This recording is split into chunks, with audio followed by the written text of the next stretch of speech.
దైవ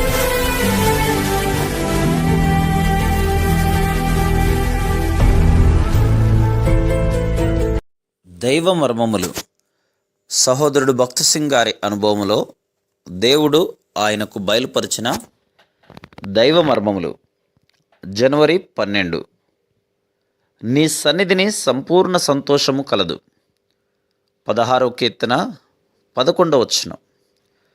నూతన జన్మ సమయమున మనం పొందిన ఆనందం భూ సంబంధమైన ఆనందం కాదు, కానీ మన ప్రభు యొక్క ఆనందమై ఉన్నందున నిత్యత్వమంతయు అది బలపడుచు ఐశ్వర్యవంతమగుచు పరిపూర్ణమగుచునే ఉండును. మరియు ఇది స్వార్థపూరితమైన సంతోషం కాదు. ఈ భూమి మీదను పరలోకమందును అనేకుల చేత పంచుకొనబడినట్టి సంతోషం ఇది. తిరిగి జన్మించిన అనుభవం కలిగిన వారు ఇప్పుడు ఆ అనుభవమును పొందువారందరూ కూడా దానిని పంచుకొనెదరు. ఇహలోక సంతోషం ఆ విధంగా పంచుకొనలేం. అయితే ఈ సంతోషము పరలోకపు సంతోషము. దానిని ఈ భూమి మీద ఇతరులకు తెలియజేసి వారితో పంచుకొను ఆధిక్యత మనకి ఇవ్వబడి ఉన్నది.